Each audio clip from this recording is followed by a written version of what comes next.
जोहार। चुनाव के बाद नतीजे निकलने के बाद संथाल परगना स्टेटहुड कमेटी से मैं फिर इस वीडियो में आया।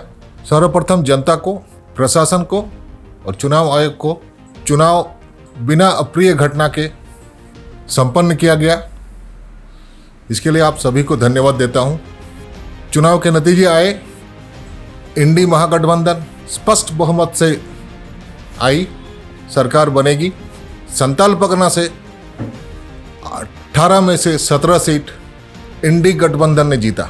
संथाल परगना स्टेटहुड कमेटी से ये तो उम्मीद कर सकते हैं कि हमारे इस मंत्रिमंडल में संथाल परगना प्रतिनिधित्व सही तौर पर रहेगा और उचित और समानुपातिक प्रतिनिधित्व मिलेगा।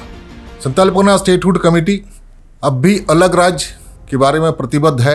उपराजधानी के बारे में हम लोगों ने जो भी बात उठाई थी, अच्छा लगा कि जीते हुए प्रतिनिधि इस बात को अपनाया और दुमका को उपराजधानी का दर्जा सही ढंग से देने के लिए, उपराजधानी के सारे सुविधाओं और अधिकारों को देने के लिए पहल करेंगे और उसे धरातल में उतारेंगे, ये मैं उम्मीद रखता हूँ। साथ में संथाल परगना के लिए यहाँ जो गैर कानूनी तरह से भू हस्तांतरण हुआ है, इस पर एक कमेटी बनी थी, उस कमेटी को फिर से लाया जाएगा और इन गैर कानूनी भू हस्तांतरण को वापस लाने की कोशिश करेंगे। बड़े पैमाने पर जो भू हस्तांतरण हो रहे हैं, उन पर भी भूमि देने वाले या जो विस्थापित हो रहे हैं, उनका अधिकार न सिर्फ मुआवजा के तौर पर, बल्कि खदानों से या भू अधिग्रहण किए हुए जमीनों पर जो उत्पाद हो रहे हैं, उनका लाभांश भी लैंड लूजर मतलब जो भू दे रहे हैं, जमीन दे रहे हैं,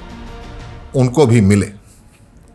ये उम्मीद करता हूं कि नई सरकार झारखंड से ही नहीं पलायन बल्कि संथाल परगना से पलायन को रोकने के लिए स्वरोजगार या कृषि को बढ़ावा देने के लिए सिंचाई की व्यवस्था एवं अन्य रोजगार की व्यवस्थाएं के लिए उचित कुशल व्यवस्था या कौशल व्यवस्था करेगी।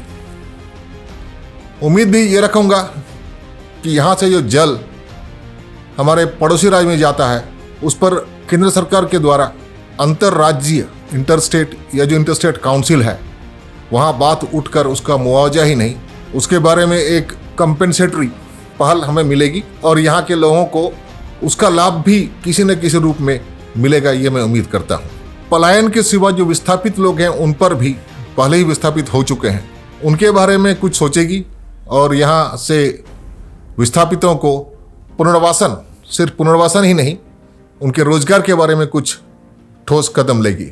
उम्मीद करता हूँ राज्य सरकार स्थानीयता नीति के बारे में कुछ ठोस विचार लेगी और जल्दी लेगी। हो सके तो पहले सत्र में ही इसको लाए और स्थानीयता को तय करे, परिभाषित करे।